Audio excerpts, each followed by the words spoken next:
కావాల్సిందే. ఉగ్రవాదం ఉన్మాదం ఏ రూపంలో ఉన్నా కూడా ఏ దేశంలో ఉన్నా కూడా ప్రపంచ మానవాళికి నష్టమే.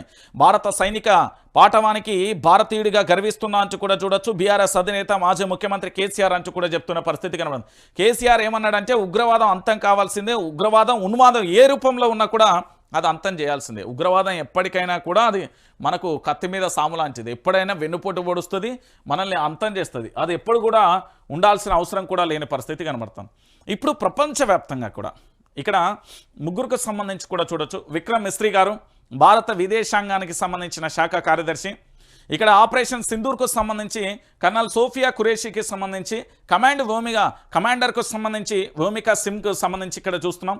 ఇక్కడ సోఫియా ఖురేషీ దాంతోపాటు వ్యోమికా సింగ్కు సంబంధించి భారతదేశానికి సంబంధించిన నారీ శక్తికి సంబంధించి మహిళలు దేంట్లో కూడా తక్కువ కాదు, దేనికి తీసిపోరు అనే విధంగా ఆ సింధూర్ అంటే భారత్ ఏదైతే ఆపరేషన్ చేపట్టిందో, సింధూర్ అంటే బొట్టు తిలకానికి సంబంధించి పేరు పెట్టిందో, మళ్ళీ అదే నారీ శక్తితోనే ప్రెస్ మీట్ పెట్టి మీరు ఏదైతే పాకిస్తాన్కు సంబంధించి మహిళలను చిన్న చూపు చూస్తూ వాళ్ళ సింధూరాన్ని మీరు తొలగించే ప్రయత్నం చేసిరు కదా, ఆ సింధూరు పేరుతోనే మళ్ళీ వాళ్ళ చేత ప్రెస్ మీట్ పెట్టి మహిళల చేత మీకు ఉత్సవోపించినవరా భయ అని చెప్పింది భారత్. అంతే, దీంట్లో పెద్దగా మనం ఆలోచించాల్సిన అవసరం లేదు. అయితే నిన్న చేసిన దానికి ఒకసారి ఏంది అంటే భారతదేశానికి సంబంధించిన త్రివిధ దళాలన్నీ కూడా పూర్తి స్థాయిలో కూడా సక్సెస్ఫుల్గా పాక్ సంబంధించిన ఉగ్రస్థావరాల మీద మిసైళ్ల దాడి జరిగింది.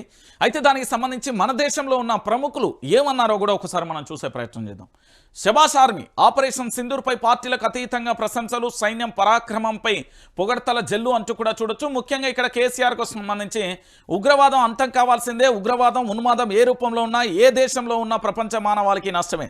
భారత సైనిక పాఠవానికి భారతీయుడిగా గర్విస్తున్న బీఆర్ఎస్ అధినేత మాజీ ముఖ్యమంత్రి కల్వకుంట్ల చంద్రశేఖరరావుకు సంబంధించి ఇక దాంతోపాటు కేంద్ర మంత్రికి సంబంధించిన అమిత్ షా ఏమన్నారు, పహల్గామంలో అమాయకమైన సోదరులను క్రూరంగా చంపిన ఘటనకు భారత్ ఇచ్చిన ప్రతిస్పందనే ఆపరేషన్ సింధూర్ అంటూ ఈ దేశానికి సంబంధించిన కేంద్ర హోంమంత్రి అమిత్ షాకు సంబంధించిన స్టేట్మెంట్.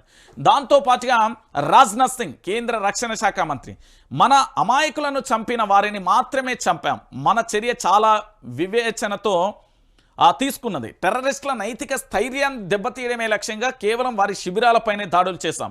ఇది రక్షణ శాఖ మంత్రికి.